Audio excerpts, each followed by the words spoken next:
अस्सलाम वालेकुम नाज़रीन, मैं हूं आपका मेज़बान राजा मोहम्मद नसीर। इस वक्त हम गोल्डा के इलाके में मौजूद हैं। एक नई वीडियो के साथ हाज़िर हुए हैं। इस वाले कुत्ते रखे हुए हैं और मतलब ये किस तरह इनकी रहाइश है, किस तरह इन कुत्तों को रखा हुआ है, क्या क्या इनके लिए मतलब सहूलियात दी हुई हैं, क्या क्या कीमत है, इस बारे में हम इंटरव्यू करने लगे हैं।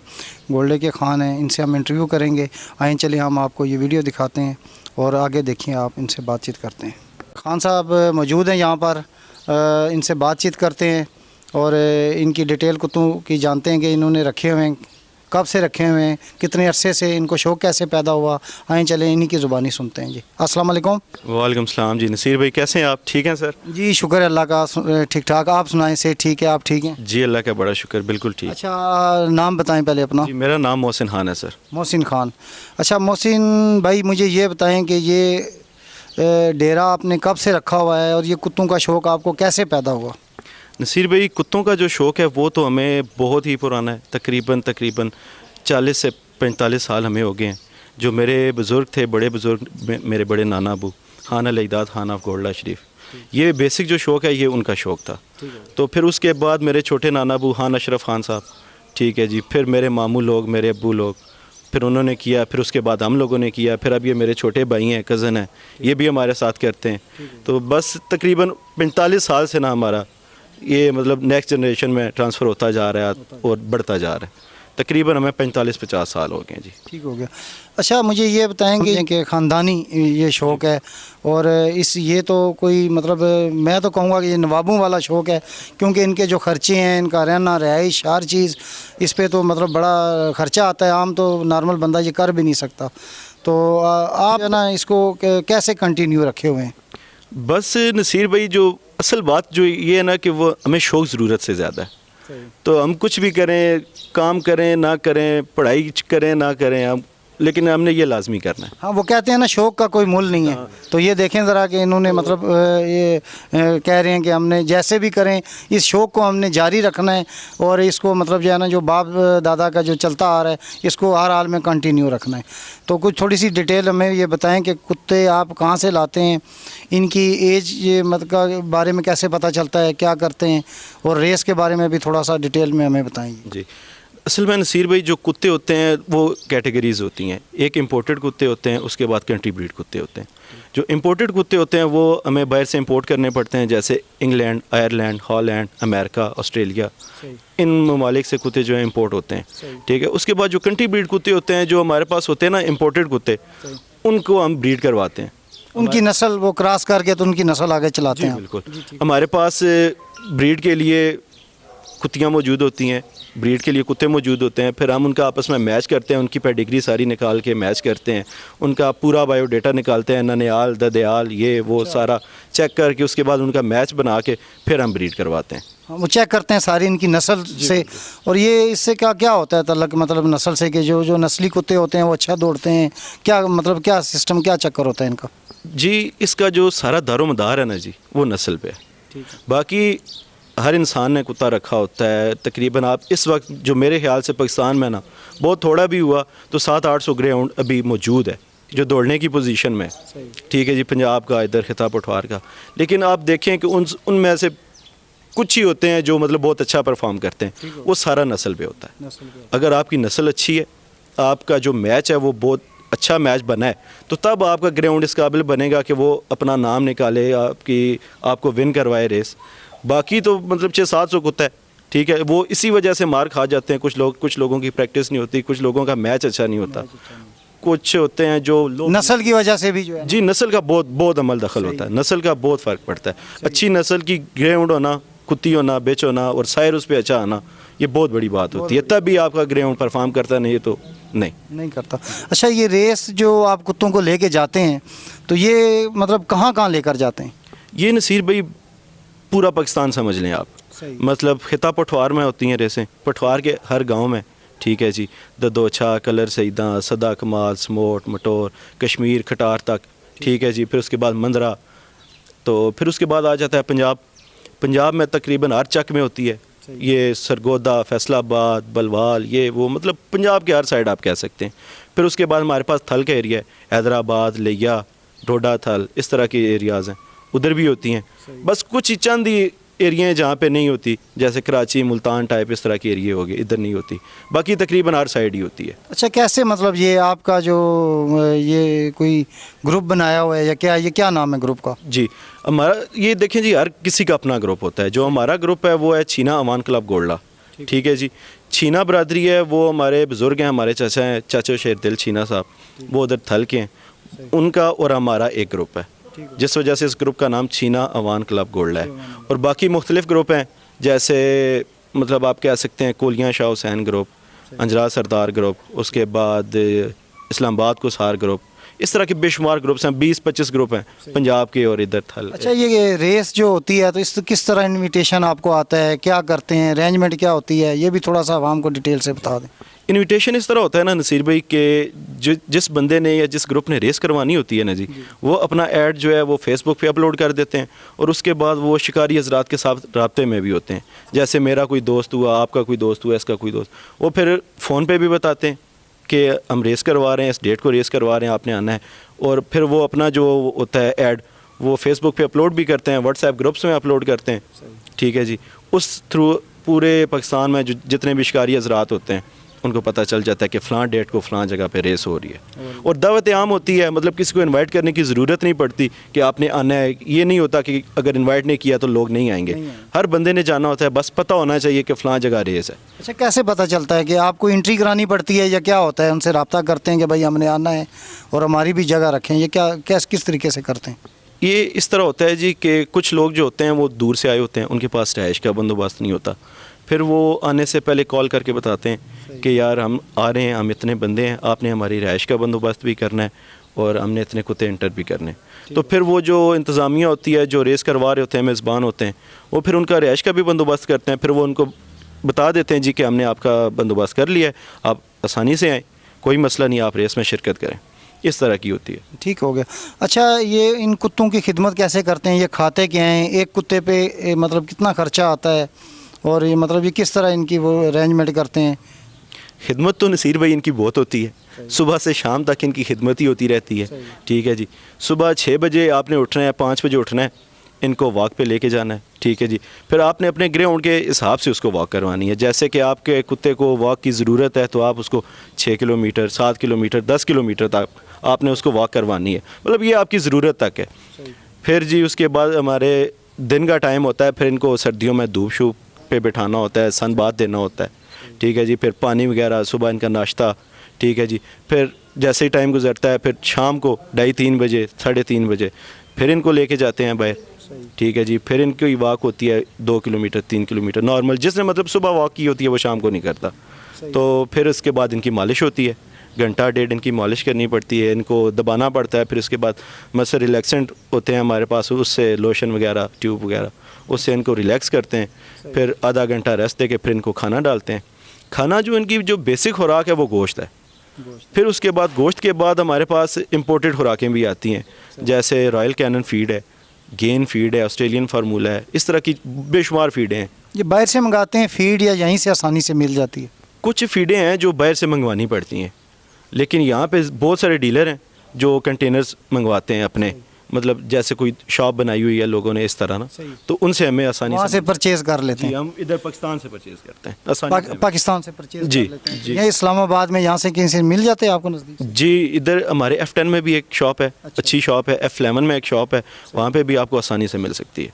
अच्छा, मुझे ये बताएं कि ये जो आप कुत्ते इंपोर्ट करते हैं तो इसकी क्या मालियत, कितने में ये आपको यहाँ पे पड़ जाता है पहुँच? ये नसीर भाई डिफरेंट होता है। एक तो कुत्ते की कीमत पे डिपेंड करता है कि आपकी ने कुत्ता किस क्लास का लिया है और कितने पाउंड का लिया है। ठीक है, उसकी कीमत होती है पाउंड में, वो अपनी तरफ से जो आगे से हमारा रुपया होता है। तो जो मेरे ख्याल से जो नॉर्मल कुत्ता है ना जी, जो दौड़ने के काबिल हो, वो आपको तकरीबन 10-12 लाख 13 लाख रुपए में यहाँ पे पड़ता है। 10-12-13 लाख रुपए का? जी, अगर आप वहाँ से इंपोर्ट करते हैं, क्योंकि वो किराया वगैरह, कस्टम वगैरह, ये वो सारा कैलकुलेट, सारी चीज़ें जी सारा कुछ कैलकुलेट करें तो 12-13 लाख रुपए में आपको अच्छा ग्राउंड पाकिस्तान में। अच्छा, ये मुझे बताएं कि ये आपने पूरा एक डेरा रखा हुआ है, तो इनको क्या क्या सहूलियात दी हुई हैं कमरों में, मतलब इनको गर्मी से बचाते हैं, सर्दी से बचाते हैं, मतलब किस तरह इनको अंदर रखते हैं आप? ये भी हम नाजरीन को दिखाएंगे, पर इनकी ज़ुबानी थोड़ी सुन लेते हैं। जी नसीर भाई, इनकी एहतियात तो बहुत ज़्यादा है, बहुत ही ज़्यादा एहतियात होती है इनकी, खासकर सर्दियों में, क्योंकि ये एथलीट हैं, ये कोई वो डेकोरेशन वाले कुत्ते तो हैं नहीं कि वो बंधा हुआ है, वो बैठा हुआ है, वो बस खाना पीना और बैठना है उसने, नहीं, इन्होंने परफॉर्म करना होता है, इन्होंने 7 राउंड दौड़ने होते हैं। ठीक है जी, इनकी एहतियात बहुत ज़रूरी होती है, खासकर सर्दियों में तो मतलब टेम्परेचर का बड़ा इशू होता है कि बाहर निकालते वक्त हवा ना लग जाए। ठीक है जी, और कभी मौसम ठंडा हो गया तो इनका वो मतलब बाहर नहीं निकालना, ये नहीं करना, वो इस तरह की चीज़ें होती है, एहतियात इनकी बहुत ज़रूरी होती है। और गर्मियों में चल जाता है, लेकिन ये है कि टेम्परेचर उसमें भी हमें इक्वल रखना पड़ता है, क्योंकि बहुत ज़्यादा गर्मी हो तो ये सर्वाइव नहीं कर सकते। तो इम्पोर्टेड कुत्ता तो बिल्कुल सर्वाइव नहीं करता गर्मी में। ये जो कंट्री ब्रीड होते हैं ये खैर आदी हो जाते हैं कुछ थोड़ा बहुत, लेकिन इनके लिए भी बहुत ज़रूरी होता है। ये बर्दाश्त कर जाते हैं। जी बिल्कुल बर्दाश्त कर जाते हैं, लेकिन इनके लिए टेम्परेचर इक्वल होना बहुत ज़रूरी है, चाहे गर्मी हो सर्दी हो। अच्छा, कोई रेसें वगैरह जीते हैं? कितनी को रेस जीत चुके हैं आप यहाँ पे? जी अल्लाह के फजल से सर रेसें इस साल जो अभी तकरीबन सीज़न स्टार्ट हुआ है 2-1 महीने हुए हैं, इस साल में हमने 3-4 रेसें विन की हैं जी, फर्स्ट पोजीशन हासिल की है, उसके बाद दूसरा तीसरा चौथा भी मतलब 3-4 रेसों पे हमें मिला है इनाम। ठीक हो गया। अच्छा, जो इनाम मिलता है तो उसकी क्या मालियत होती है, कितना होता है, आपको कितनी खुशी होती है? मतलब जब इनाम कुत्ते जीत के आते हैं तो क्या मतलब आप फील करते हैं, क्या महसूस करते हैं? सर इनाम की जो मालियत होती है वो तो डिफरेंट होती है, रेस के हिसाब से होती है। कुछ रेसें ऐसी होती हैं जो 1 लाख रुपए इनाम रखती हैं फर्स्ट प्राइज़ जो है, फिर कुछ रेसें ऐसी होती हैं जो 50,000 रखती हैं, फिर कुछ पे बाइक इनाम होता है 70 CD70 मोटरसाइकिल जो होता है, ये इनाम होता है। तो इनाम मतलब हर रेस का डिफरेंट होता है, अपने हिसाब से होता है। तो जो बात है खुशी की, तो वो हम अल्फाज में बयान नहीं कर सकते। अगर हम रेस जीत जाते हैं ना तो ये समझ लें कि हमारी ज़िंदगी बढ़ जाती है, कि मतलब हम बयान तो कर ही नहीं ना सकते कि हम कितना खुश हैं। ठीक है जी, वो मतलब जो आपने पिछले पूरे सीज़न की मेहनत की होती है, जो आप इतना वो तकलीफ़ से गुज़रते हैं अपने ग्राउंड के लिए, वो जब आपको अचीव हो जाता है ना तो उसकी क्या खुशी होती है ये मैं आपको बता भी नहीं सकता। जी बिल्कुल, अल्फाज में बयान नहीं कर सकते। ज़रा इतनी मेहनत करते हैं, इतना खर्चा करते हैं, तो जब जीत जाते हैं तो ये सारी मेहनत, हर चीज़ जो है ना इनके रंग ले आती है, और यार हर चीज़ को ये फिर भूल जाते हैं, फिर नई रेस के लिए तैयार करना शुरू कर देते हैं। अच्छा, मुझे ये बताएं कि अगर ये कभी बीमार हो जाएँ तो इनके लिए कोई डॉक्टर वगैरह होता है, या खुद ही इनको आप चेक करते हैं, खुद ही दवाइयाँ देते हैं, क्या करते हैं आप? सर पहले तो मतलब कोई छोटा मोटा मसला हो जाए तो वो तो अल्लाह का शुक्र है, हमें जितना टाइम हो गया हम खुद ही समझ जाते हैं अपने ग्राउंड की तबीयत देख के कि इसको क्या मसला है, फिर वो हम खुद इलाज करते हैं। फिर अगर हम समझें कि यार हमारे इलाज से नहीं हो रहा, कुछ फ़र्क नहीं पड़ रहा, मसला ज़्यादा है, तो फिर F7 में इधर हमारे पास एक डॉक्टर होते हैं, doctor Faisal, pets and vets hospital है। तो बहुत ही अच्छा हॉस्पिटल है, हर तरह की सहूलत मौजूद है, टेस्ट वगैरह, ऑपरेशन, सर्जरी, जो आपका मसला हो वो आप मतलब बहुत ही आउटस्टैंडिंग हॉस्पिटल है, मतलब हर तरह का निज़ाम होता है उधर, अच्छा बंदोबस्त होता है, केयर टेकर जो हैं वो बहुत अच्छे हैं। हाँ जी, बहुत अच्छा। अच्छा नाजरीन, अभी ये हम आपको दिखाते हैं, हमारे पीछे भी ये 2 कुत्ते यहाँ पर बंद हैं, और इनको भी ज़रा चेक कराते हैं। ज़रा फैज़ान आके नज़दीक लाना कैमरा। ये अभी फैज़ान आपको दिखाते हैं कि ये मतलब इनसे पूछते भी हैं कि ये कौन सी नस्ल के कुत्ते हैं, कौन से हैं। हाँ, उसको भी मूव करते हैं अभी। अच्छा बताएं कि ये जो 2 कुत्ते हैं ये मतलब कौन सी नस्ल के हैं, इम्पोर्टेड हैं, लोकल हैं, इनके ज़रा थोड़ी हिस्ट्री बताएं हमें। सर ये जो कुत्ते हैं ये ग्रे हाउंड है और ये दोनों कंट्री ब्रीड हैं। ये जो सामने आपके खड़ा है जी ये मेल है और इसकी एज तकरीबन है 19 मंथ्स। ठीक है जी, और ये फ़ीमेल है, ये इससे छोटी है, तकरीबन 7-8 महीने की है ये। तो ये दोनों कंट्री ब्रीड हैं, हमारी अपनी ब्रीड कराई हुई है जी। ठीक हो गया। अच्छा, ये कोई रेस वगैरह भी जीते हुए हैं? नहीं सर, अभी ये इतनी एज में नहीं है कि ये रेस दौड़ सकें। अभी हमने ये जो 19 मंथ्स का है इसको हमने ट्रेन करना शुरू कर दिया है, 1-1 राउंड 2-2 राउंड हमने दौड़ाना शुरू कर दिया।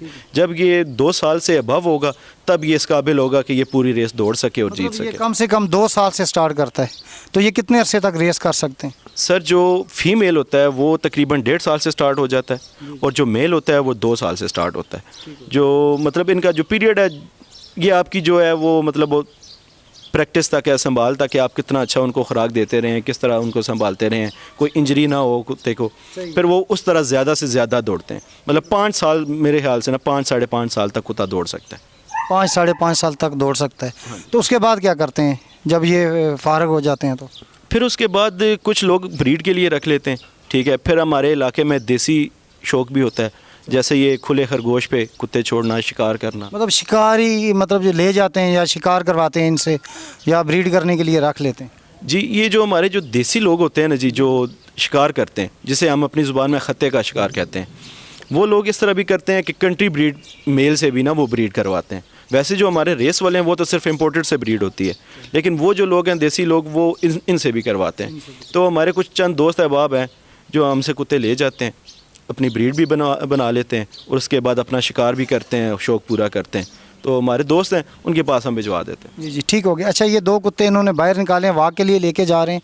चलें ये भी नाजरीन को आपको दिखाते हैं। ये बताएं कि ये कौन से कुत्ते हैं, कौन सी नस्ल के हैं, वो वाक के लिए लेके जा रहे हैं, तो इनकी डिटेल थोड़ी सी बताएं ज़रा हमें। नसीर भाई, ये जो वाइट वाला कुत्ता है, ये मैंने अभी आपको दिखाया है, जो 19 मंथ्स का जो दूसरा कुत्ता उधर केज में जो बंद है, ये उसका सगा भाई है। अच्छा, और वो इनकी बहन है, मतलब ये तीनों भाई हैं, बहन भाई हैं। ठीक हो गया। ठीक है जी, ये भी 19 मंथ्स के हैं, ये कुत्ती भी, ये भी और वो भी। तो ये भी कंट्री ब्रीड कुत्ते हैं। ये भी मतलब कंट्रीब्यूट कुत्ते हैं, और ये अभी रेस के लिए आप इसको तैयार कर रहे हैं, वाकशा करा रहे हैं। अच्छा, ये इनकी प्रैक्टिस आप कैसे करते हैं? पहले खुद इनकी छोटी मोटी रेसें अरेंज करते हैं, क्या करते हैं? या मतलब इधर ही महल्ले में आगे पीछे या इसी इलाके में थोड़ा सा एक रख लिया छोटे कुत्तों की, किस तरह मतलब इनको आप चेक करते हैं? ये जो नसीर भाई छोटे कुत्ते होते हैं, इनको तो ग्राउंड में लेके जाते हैं, इनको खुला छोड़ते हैं, ये अपनी मर्ज़ी से दौड़ते भागते हैं।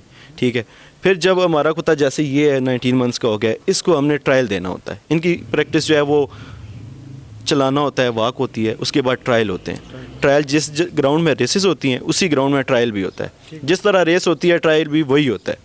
ठीक है, बस ये कि हम अपनी मर्ज़ी से दौड़ा रहे होते हैं, कोई प्राइज़ नहीं होता, कोई कुछ नहीं होता, बस ट्रायल देना होता है, जिसे हम आसान ज़ुबान में कहते हैं जी हम ट्राई करने जा रहे हैं। ट्राई करने जा रहे हैं, फिर ये आप देखते हैं कि भाई ये अभी रेस के लिए तैयार है, फिर इसको आगे लेके जाते हैं। जी, फिर हम इनको ट्रायल देते हैं, फिर हम इनकी स्पीड चेक करते हैं, इनका वो चाल डाल चेक करते हैं कि ये वाकई इस काबिल है दौड़ने के काबिल, कोई फाउल तो नहीं प्ले कर रहा, कोई इस तरह की चीज़ तो नहीं। तो फिर उस हिसाब से 5-6 ट्रायल 7 ट्रायल दे के फिर जब हमें अंदाज़ा होता है कि ये इस काबिल है रेस में डालने के, तो तब हम उनको रेस में एंटर करते हैं। से बताएं ना हमें। ये नसीर भाई, ये भी वही ब्रीड है, ये तकरीबन 5-5 महीने के हैं। अच्छा, बच्चे हैं भी? हाँ, ये भी बच्चे हैं, 5-5 महीने के दोनों भाई हैं जी। और ये भी हमारा अपना ही कुत्ता था, मतलब इम्पोर्टेड, बाहर से हमने इम्पोर्ट किया था, ये उसी की ब्रीड है। और जो इनकी मदर है जो फीमेल थी, वो भी हमारी अपनी ही थी। और जो इम्पोर्ट किया था ग्रेउंड सायर, वो था। सही। तो हमारी अपनी ब्रीड है ये। मतलब सेल भी करते हैं, कोई लेने आता है, या मतलब सेल परचेज़ का भी करते हैं साथ? नहीं सर, सेल परचेज़ का तो हमारा बिल्कुल नहीं, मतलब सेल परचेज़ का सोचना भी हमारी नज़र में ना जुर्म है। अच्छा। तो मतलब हम इस चीज़ को, जो शौक़ है वो अगर आप सेल कर रहे हैं तो फिर शौक़ तो ख़त्म हो गया। शौक़ ख़त्म हो गया, वो कारोबार बन गया। अच्छा, मुझे ये बताएं कि ये जो कुत्ते फारग हो जाते हैं तो फिर ये कोई यार दोस्त हैं उनको दे देते हैं या क्या करते हैं? इतने ज़्यादा तो आप रख नहीं सकते ना। ये नसीर भाई कुछ इस तरह होता है ना कि कुछ हमारे जो कुत्ते होते हैं जो हमारे बहुत ही फेवरेट होते हैं, जो हमारे बहुत लाडले होते हैं, वो तो हम नहीं देते। बेशक वो पैदा भी इधर होते हैं तो फिर मरते भी इधर ही हैं। तो कुछ होते हैं जो मतलब कुछ दोस्त यार ऐसे भी हैं जो मजबूर करते हैं, फिर उनको देना भी पड़ता है, क्योंकि दोस्त यार हैं, ताल्लुक़ होता है, एक रिश्ता होता है उनके साथ, तो वो भी शौकीन होते हैं। तो फिर कुछ ग्रे हाउंड्स हैं जो हम अपने दोस्तों को भिजवा देते हैं, वो अपना शिकार भी कर लेते हैं, ब्रीड भी करवा लेते हैं, सारा इस तरह।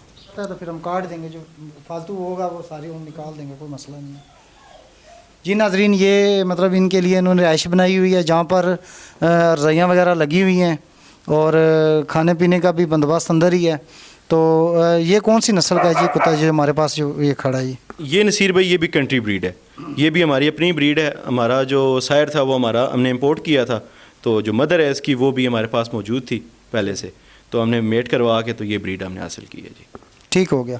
अच्छा, ये जो इसके साथ ही है, तो इसका मतलब इन कुत्तों के कोई नाम वगैरह भी बुलाते हैं या क्या होता है इसका? जी जी, इसका क्या नाम है? मैं आपको शुरू से इनके नाम बताता हूँ। जी ये जी। जो ग्रे हाउंड है जी, इसका नाम माला है। ये रिसेंटली अभी जो रेस हुई है उस पर इसने 4th पोजीशन हासिल किया आउट ऑफ 109 ग्रे हाउंड्स में से। 109 कुत्ते में से इसने 4th पोजीशन हासिल की है। इसकी वेन डैमेज हो गई थी जिस वजह से ये आगे पूरा परफॉर्म नहीं कर पाई, लेकिन ये कि 4th पोजीशन इसने हासिल की है।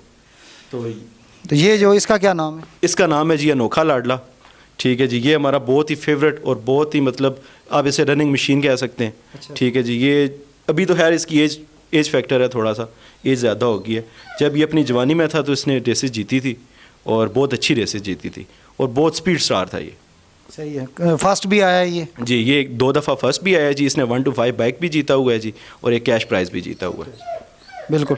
अच्छा, ये इसके लिए आपने ये जो अंदर बनाया हुआ है, इसके ऊपर क्या रखते हैं? खाना वगैरह इसको रखते हैं, क्या करते हैं इसको? ये जो स्टैंड टाइप बना हुआ है जी, इसके ऊपर इनके जो खाने का बर्तन होता है जिसमें हम पानी वगैरह खुराक खाना वाना डालते हैं, ये इसके ऊपर रख के देते हैं, क्योंकि नीचे होके खाना इनके लिए थोड़ा मुश्किल होता है, इसलिए हम इनके कद के हिसाब से स्टैंड बनवाते हैं ताकि ये इजीली अपनी खाना जो खुराक जो है खा सकें। अच्छा, ये बताएं कि ये इनका पेशाब करने के लिए क्या सिस्टम होता है? कि ये इधर तो जगह तो बड़ी साफ़ सुथरी है, तो बाहर ले जाते हैं या क्या करते हैं इनको? जी बिल्कुल, आपने देखा होगा जगह भी आपने देख ली है, स्मेल वगैरह भी नहीं आ रही, बिल्कुल ठीक है जी। तो इनका टाइम होता है जी, मॉर्निंग का टाइम होता है पेशाब करवाने का, फिर उसके बाद शाम का होता है, और फिर उस पीरियड के दौरान ना हम रात को सुलाने से पहले एक दफ़ा इनको बाहर 5 मिनट के लिए भेज देते हैं पेशाब के लिए, ताकि ये अंदर ना करें। और ये इतने समझदार होते हैं कि जब इस तरह की कोई इनको आदत होती है तो ये मतलब अंदर पेशाब वगैरह नहीं करते, ये शोर डालना शुरू कर देते हैं और हम समझ जाते हैं कि यार अब कुत्ते ने बाहर जाना है पेशाब के लिए, तो फिर हम इनको बाहर ले जाते हैं। इन्होंने क्या सिस्टम लगा हुआ है? यहाँ पर एक मतलब मैट्रेस भी लगा हुआ है, उसके ऊपर तलाई पड़ी हुई है, और ये इधर भी ले आएँ ज़रा, ये भी दिखाएं जी, अंदर से दिखाएं बिल्कुल जी, आगे चलें। ये नसीर भाई इम्पोर्टेड ग्रे हाउंड है, ये हमने इंपोर्ट किया था तकरीबन इंग्लैंड से ना, तकरीबन 2015-16 में। तो उस वक्त ये डर्बी में दौड़ता था, तो अभी तो हमने इसको ब्रीड के लिए रखा हुआ, अभी ये दौड़ तो नहीं सकता क्योंकि एज बहुत हो गई है इसकी, 8 प्लस हो गया ये। अच्छा। तो मतलब ये उसी टाइम दौड़ता था और बहुत अच्छा दौड़ता था। दिखाएं ऊपर से करके सही। ये इनकी रहाइश है, मैट्रेस भी, विकी राई भी लगी हुई है, और ऊपर इन्होंने इसके कपड़ा भी लगाया हुआ है जी। इसका क्या नाम है, इसके बारे में बताएं ज़रा। ये जी हमारा कंट्री ब्रीड ग्रे हाउंड है, ये अभी तकरीबन 2 साल का होने वाला है, अभी कंप्लीट नहीं हुआ। बेसिक हमने इसका वो उस तरह नाम रखा तो नहीं है, लेकिन जो पेट नेम है हम इसको बुलाते हैं जी, डिफ़ॉल्टर के नाम से बुलाते हैं। डिफ़ॉल्टर क्या वजह? डिफ़ॉल्टर क्योंकि इसकी हरकतें डिफ़ॉल्टरों वाली हैं, इस वजह से हम इसको डिफ़ॉल्टर बुलाते हैं। शैतान टाइप है? शैतान, बहुत ज़्यादा शैतान है। अभी आपने देखा होगा जैसे ही दरवाज़ा खुला ये बाहर आया है, तो मतलब ये बहुत शैतान है इस वजह। अच्छा, ये वाला आया था कुत्ता बाहर? ठीक है जी जी। ये अच्छा, ये ऊपर कपड़ा क्यों लगा के रखते हैं? सर्दी से बचाने के लिए? जी। गर्मियों में उतार देते हैं ये? जी गर्मियों में सर ये उतार देते हैं, सर्दियों में टेम्परेचर के हिसाब से पहनाना पड़ता है। ये नॉर्मल जैकेट है, फिर इससे अच्छी वाली आती है जो मोटी होती है, जो ज़्यादा गर्म होती है। सर्दी से बचाने के लिए जैकेट हम इन्हें पहनाते हैं। जी। इसका क्या नाम है? इसका नाम हमने सजनी रखा हुआ है जी। सजनी? हाँ जी। तो ये सजनी की क्या उम्र है? इसकी एज तकरीबन 4.5 साल है जी। 4.5? क्या वजह है इसको इतने बड़े कमरे में अलग से रखा हुआ है? ये असल में एक तो थोड़ा सा डरती है, ये आवाज़ वगैरह से या कोई हिलजुल हो जाए कोई इस तरह, इस वजह से इसको अलग से रखा हुआ है। साइड पे ये खुश रहती है, बस पेशाब वगैरह या कोई वॉक के लिए इसको बाहर ले जाते हैं, वैसे ये साइड पे ही रहती है ज़्यादातर। मतलब इसको खुद पसंद है साइड पे रहना। सही है। इसकी कितनी उम्र है? इसकी सर 4.5 साल उम्र है। 4.5 साल। रेस वगैरह में लेके जाते हैं? जी नहीं, इसका जो सर जब हमने इंपोर्ट की थी तो हमारे पास आई थी ट्रायल में, इसकी एक जो उंगली है पिछले टांग की ना, वो टूट गई थी, जिस वजह से हम इससे रेस नहीं करवा सके। ये कितने की पड़ी थी आपको? ये तकरीबन हमें पड़ी थी जी 7.5 लाख की। 7.5 लाख रुपए की। तो अब ये बस रिटायरमेंट ज़िंदगी गुजारी है या इससे आप ब्रीड वगैरह लेते हैं? नहीं सर, ब्रीड इनसे हम ले रहे हैं। इसकी ये जो माला कुत्ती मैंने आपको दिखाई है वो इसी की बेटी है। ब्रीड के लिए ये बहुत अच्छी है, बहुत ही तगड़ी कुत्ती है ये ब्रीड के लिहाज से, क्योंकि ये बहुत ही आला नस्ल से ताल्लुक़ रखती है। ठीक हो गया। ठीक है जी नाजरीन, जैसा कि आपने देखा कि यहाँ पर बड़ी पंखे वगैरह भी लगे हुए हैं, विकी रज़ाइयाँ, गैस का सिस्टम भी मौजूद है, और मतलब ये कहीं कैरी करने के लिए आपने ये पिंजरे रखे हुए हैं? नहीं सर, ये जो बाहर से आते हैं ना जब ये, अच्छा, इस तरह के पिंजरों में आते हैं? इस पिंजरे में आते हैं। इस पिंजरे में आते हैं। चलें जी, ठीक हो गया। चलें अभी बाहर चलते हैं ज़रा, कोई मतलब इन्होंने कप वगैरह भी रखे हुए हैं, तो थोड़ा वो भी आपको दिखाते हैं। तो चलें बाहर चलते हैं जी। जी नाजरीन, ये इनसे पूछते हैं कि ये डरबी ये क्या चीज़ है, मतलब इसको कैसे कैरी करते हैं, कुत्ते इसमें कैसे रखते हैं, ये क्या चीज़ें इनसे जानते हैं जी, बताएं सर। नसीर भाई, ये जो है ये बॉक्सेस हैं, जिसे हम अपने शिकार की ज़ुबान में डब्बे कहते हैं। ठीक है। जो डरबी रेसेस होती हैं ना सर, वो इनमें होती हैं। जैसे कैटेगरीज होती हैं, कोर्सिंग रेस होती है, डरबी होती है, उसके बाद डोरी वाली रेस होती है। ये डरबी के लिए यूज़ होते हैं। ठीक है जी। इसमें ये जैसे आप देख रहे हैं कि वो बैक साइड से कुत्ता इसमें आप एंटर करते हैं, बैक साइड से इन होता है, और यहाँ से आगे से जब जी आगे वो सिग्नल मिलता है तो आप खोल देते हैं। हाँ जी। वो जो डमी खरगोश होता है सर, वो यहाँ पे जो बंदा किक मारने वाला होता है, जो बॉक्सेस को किक लगाता है, वो खड़ा होता है, वो सिग्नल देता है ट्रैक ऑपरेटर को, वो डमी चलाता है। जैसे ही डमी इधर से निकलती है तो वो ये किक प्रेस करता है, ठीक है जी, और ये बॉक्सेस के चारों जो दरवाजे हैं वो एक साथ खुलते हैं। मतलब 4 कुत्ते यहाँ पे होते हैं और जो सेंटर में ये जगह बनी हुई है यहाँ पर डमी खरगोश होता है, जो जूं ही वो निकलता है तो आप इसको जो है ना किक मार के ये खोल देते हैं और कुत्ते भागना शुरू कर देते हैं। छलांग लगा के निकलते हैं, जंप करके निकलते हैं और उसके पीछे पीछे फिर एंड पे एक फिनिशिंग लाइन होती है, जो फिनिशिंग लाइन पहले क्रॉस करता है वो जीत जाता है। उधर कोई खड़ा होता है, कोई एम्पायर वगैरह या कौन बंदा खड़ा होता है जो जज करता है कि ये पहले आया है, इसकी टांग पहले आगे गई थी, एकदम पहुँचे हैं, क्या होगा बराबर, ऐसा भी कोई सीन होता है? जी, इस तरह के बहुत सीन्स होते हैं। इस तरह होता है कि जो फिनिशिंग पॉइंट होती है उस उधर एक लाइन लगी होती है, उस लाइन पे 3 जज बैठे होते हैं, ठीक है जी। उन जजों के साथ एक मूवी मेकर होता है, ठीक है जी, जो पूरी रेस कैप्चर कर रहा होता है बॉक्सेस से निकलने से फिनिशिंग लाइन तक, ठीक है जी। फिर हमारे पास एक कोर कैमरा मैन होता है जो सिर्फ फिनिशिंग लाइन कैप्चर कर रहा होता है, ठीक है जी। फिर कुछ रेसेस में, कुछ हीट्स में ऐसा भी होता है कि दोनों ग्राउंड जो बिल्कुल मिल जाते हैं, एक साथ हो जाते हैं, सिर्फ मतलब वो कहते हैं ना सूतर का फ़र्क होता है, उस तरह होता है। तो मलकान हज़रात जो होते हैं वो फिर एतराज़ करते हैं, जी आप कहेंगे मेरा जीता है, मैं कहूँगा मेरा जीता है, तो वो फिर जो मूवी मेकर होते हैं उधर, फिर हम उनको बुलाते हैं, कैमरा निकलवा के बड़ी LED पे, ठीक है, LED हमारे पास मौजूद होती है उधर रेस में, ठीक है जी। तो उस पर शो कराते हैं, दोनों मालकान को साथ बिठाते हैं जजेस, फिर उनको वो शो करवाते हैं कि कौन सा जीता है, कौन सा रहा है। मतलब इसमें कोई रोले वाला चक्कर नहीं है, कोई बेईमानी वाला चक्कर नहीं है, जो होगा सबके सामने होगा। सही है। अच्छा ये बताएं कि ये पीछे आपने जो इनके लिए कोई स्विमिंग पूल टाइप चीज़ बनाई है, तो ये गर्मियों में इसमें इनको नहलाते हैं या क्या करते हैं? ये जो बैक साइड पे आप देख रहे हैं ये जी स्विमिंग पूल ही है। नहलाना तो हमें नहीं होता इनको, क्योंकि नहला हम ऐसे ही लेते हैं पाइप से, किसी बाल्टी बकेट में पानी डाल के उनको नहला लेते हैं। ये बेसिक होता है स्विमिंग के लिए, क्योंकि इनको स्विमिंग की भी ज़रूरत होती है गर्मियों में, ठीक है, क्योंकि ये मैंने आपको पहले भी बताया था ये एथलीट है, इनको तो इन चीज़ों की ज़रूरत पड़ती है, ठीक है जी। तो अब हम शहर में इस्लामाबाद में, यहाँ पे वो कोई वो पुराने काश तो है नहीं जहाँ पे हम इनको वो स्विमिंग करा सकें, तराई करा सकें। तो फिर हमने अपने डेरे के अंदर ही छोटा सा एक पूल टाइप बनाया हुआ है, जिसमें हम आधा मिनट, 1.5 मिनट, 1 मिनट इनको तराई दे देते हैं। अभी यहाँ पर सर्दियाँ हैं, पानी खड़ा है और गर्मियों में यहाँ पर इनको ये स्विमिंग कराते हैं और अच्छी जगह बनाई हुई है, पानी भी काफ़ी साफ़ सुथरा है। तो चलें अंदर चलते हैं ज़रा, इन्होंने कोई कप वगैरह भी जीते हैं, थोड़ा सा वो भी आपको दिखाते हैं जी। तो जो रेस में जो कप वगैरह ट्रॉफियाँ जीती हैं वो भी यहाँ पड़ी हुई हैं, तो इनसे ही पूछते हैं कि ये कौन कौन से सन में और मतलब कौन कौन से नाम पे ये इन्होंने जीती हैं जी। ये बताएं ज़रा, ये फर्स्ट नंबर जो है ये इसके क्या हिस्ट्री है? सेकंड प्राइज़ इस पर लिखा हुआ है 2016। जी, ये जो मैंने अभी आपको अपना इम्पोर्टेड कुत्ता दिखाया है जो ब्लैक वाला, ये उसने जीता था जी, फैसलाबाद यूनिवर्सिटी में रेस हुई थी, डर्बी हुई थी, तो ये उधर ये सेकंड आया था, ये उसका प्राइज़ है जी। ठीक है। अच्छा ये 7 जो अव्वल इनाम इम्पोर्टेड 1, 2, 3 2016, इसकी हिस्ट्री क्या है जी? सर ये भी जो हमारा इम्पोर्टेड ग्राउंड है स्मोकी है, कप मोमेंट नाम है उसका, हमारा जो नाम है वो स्मोकी है, तो उसने जीता था। ये चलदे वाली एक जगह का नाम है पंजाब में, चलदे वाली डर्बी हुई थी, ये उधर जीता था। ठीक हो गया। नेक्स्ट ये सर हमारा कुत्ता था all is well, country breed कुत्ता था, वो डर्बी में दौड़ता था, ये उसने जीता था। ठीक हो गया। गिल ग्रुप की डर्बी हुई थी, ये उधर उसने जीता था। ठीक हो गया। ये कापर वाला जो आगे, ये सर ये भी उसी ऑल इज़ वेल की है, चित्रा ग्राउंड था ब्रेंडल, ये ऑल इज़ वेल नाम था उसका। ठीक हो गया। अच्छा फर्स्ट इनाम आगे जो बखड़ाल राजगान चौक पंडोड़ी कलर से 2018 ट्रैक रेस। हाँ जी, ये जो है जी मैंने अभी आपको अपना ग्राउंड दिखाया है अनोखा लाडला, ठीक है जी, जिसने बैक 1 to 5 जीता था, ये उसकी ट्रॉफी है जी, उसके साथ आई है, बिल्कुल ठीक हो गया। और नेक्स्ट, और वो जो नेक्स्ट पड़ी हुई है वो जो मैंने अभी आपको अपनी फीमेल बिच दिखाई है माला, जो मैंने बताया था अभी रिसेंटली 4th आई है, ये उसकी ट्रॉफी है, ठीक है जी। फिर वो जो नेक्स्ट ट्रॉफी है वो ऑल इज़ वेल की है। फिर वो जो उससे नेक्स्ट है वो हमारा एक छोटा ग्राउंड था, स्मोकी का बच्चा था, उसका नाम भी स्मोकी था, अच्छा ये उसकी ट्रॉफी है। और उसकी बैक साइड पे वो जो शील्ड पड़ी हुई है, शील्डें पड़ी हुई हैं बिल्कुल, जी, वो हमारी जो बेच है इधर इम्पोर्टेड सजनी के नाम से, ये उसने डर्बी में अच्छा, ये तो प्राइस वगैरह यहाँ पर काफ़ी कम पड़े हुए हैं, तो बाकी प्राइस वगैरह आपने कहीं और रखे हुए हैं?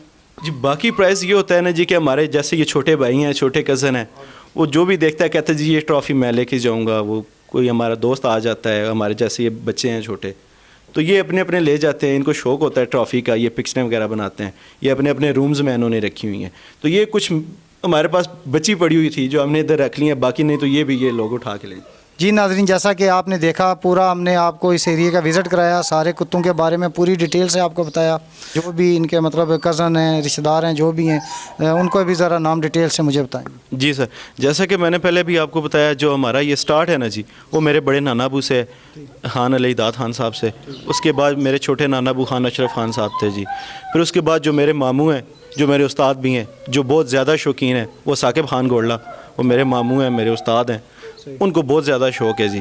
फिर उसके बाद मेरे छोटे मामू हैं, उमैर खान है, यासिर मामू हैं, मेरे छोटे मामू हैं, उमैर से छोटे हैं, वो हैं। मेरे अब्बू हैं आसिम शहजाद खान, मेरे चाचू लोग हैं। फिर मैं हूँ, मेरे छोटे भाई हैं, फिर मेरे कज़न हैं, हसन खान, इत्शाम खान, समी खान, मंसूर खान, कासम खान। इस तरह मतलब हम सारे जो जितने भी हम कज़न शज़न, बड़े चाचू मामू, सारे शौकीन हैं जी, हम सब शौकीन हैं। मतलब बड़ों से लेके छोटों तक हम सब शौकीन हैं।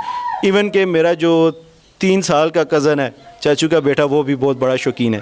इब्राहिम खान नाम है उसका। जी जी, इब्राहिम खान 3 साल का है, वो भी बचपन से ही शौक़ पैदा हो गया है।